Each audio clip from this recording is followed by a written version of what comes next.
Olá, muito boa tarde aos amigos da LS. Vamos dar início a mais um Farol Global observando a situação do mercado internacional, que hoje apresentou maior pressão vendedora, especialmente no mercado americano. Temos aí na tela o S&P, representado pelo ETF mais negociado nas bolsas, o SPY, um proxy para o S&P 500, que trabalha aí a meia hora do fechamento a 1,5% de queda, perdendo novamente a linha d'água do ano, que vem a ser o fechamento do ano anterior, que vem servido como suporte e resistência com patamar de reversão do mercado nos últimos tempos. Por exemplo, aqui no início de abril nós tivemos o teste desse patamar como resistência, foi rompido, ontem funcionou como suporte, foi perdido. A mesma coisa aconteceu aqui em março, em fevereiro o mercado na recuperação testou esse patamar como resistência, então tem sido um patamar de referência para o mercado. De qualquer forma, seguimos com aquela visualização de uma correção em curso no S&P desde a formação do topo em janeiro, em 286 pontos, para ser mais exato, 286,63, a máxima produzida no dia 26 de janeiro. O mercado corrigiu forte em fevereiro, produzindo uma mínima em 252,92. Repicou, produzindo uma nova máxima abaixo do fundo de janeiro em 280,41 e voltou a testar o patamar de fundo de fevereiro, onde nós temos a LTA que vem desde do fundo de 2016, temos a média também de 200 períodos que estava passando por ali, e o mercado segurou, produzindo então a consolidação desse suporte, que vai da mínima de fevereiro às mínimas aqui, ou fechamentos entre o final de março e início de abril. Nessa última recuperação da perna de baixo, o mercado alcançou um gap aberto e também a retração de 0,68%, ou 61,8%, de 0,68% retração de FIBO dessa última perna de queda, fazendo uma nova máxima de 271,29 e apresentando pressão vendedora a partir de então, em direção à zona de suporte. Precisamos ficar atentos a esse suporte, pois a perda do mesmo representaria a perda de várias estruturas, CLTA, a média de 200, os fundos, e a formação de um pivô de baixa de grandes proporções, o que poderia produzir aí a busca de suportes mais afastados, sendo que o principal deles é a LTA lá de longo prazo, do fundo de 2009, que passa agora na faixa de 220 pontos, que também 215, 220, que também é a concentração de topos anteriores que marcou por muito tempo a máxima histórica do mercado. Podemos ver aí final de 2016, a formação desses topos que agora seriam um objetivo de prazo maior no caso de perda dessa zona de suporte. Então uma situação importante para o S&P que nós temos que ficar atentos, ainda há uma distância até ali, mas o mercado consolida, digamos assim, esse processo corretivo mais lateral, que pode ficar agudo se nós tivermos a perda do suporte mencionado. Um outro fator aí que vem chamando a atenção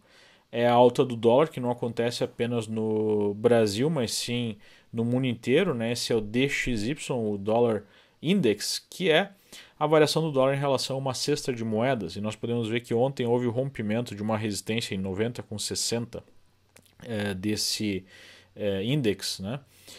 sugerindo aí que nós temos uma movimentação positiva do dólar frente a várias moedas, não é só uma situação brasileira. No Brasil hoje nós continuamos esse processo, apesar do mundo não. O mercado, eu lembro de ter comentado, quando o mercado fechou aqui acima de 3.3440 aproximadamente, que ele havia rompido uma resistência importante e que ele deveria buscar uma próxima resistência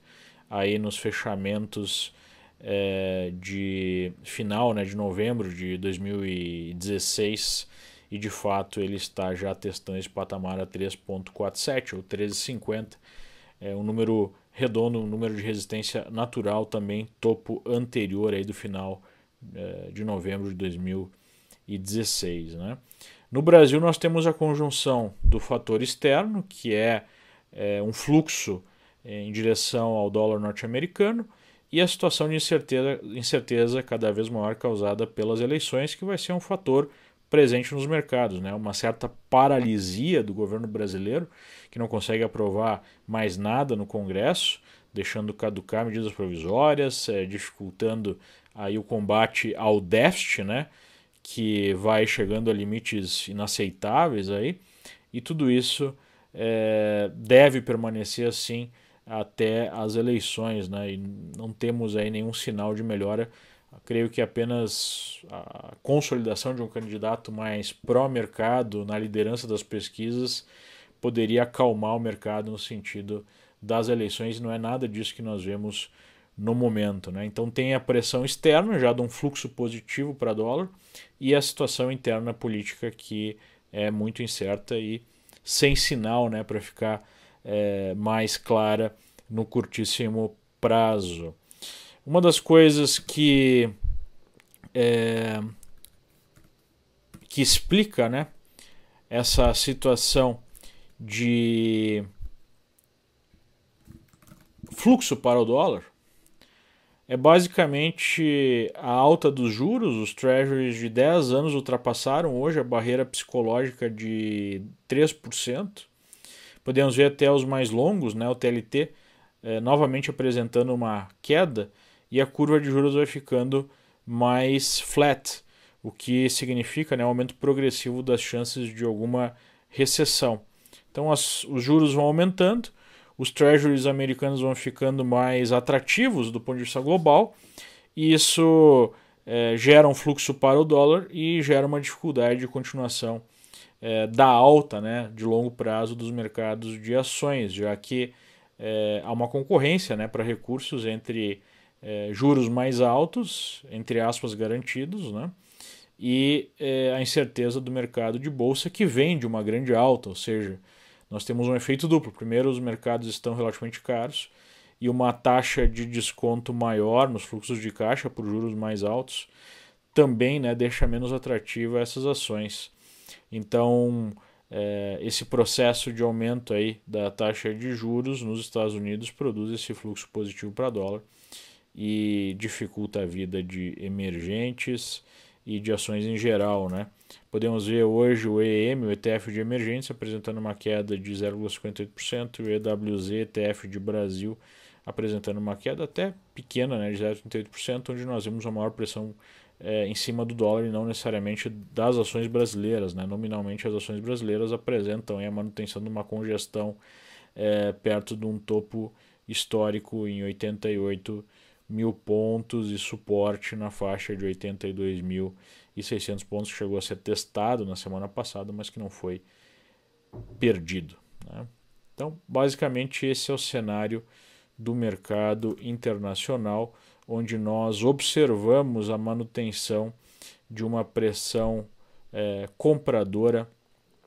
no mercado de petróleo. Hoje foi um dia negativo, mas se a gente olhar para um prazo maior, o mercado acabou de romper uma resistência,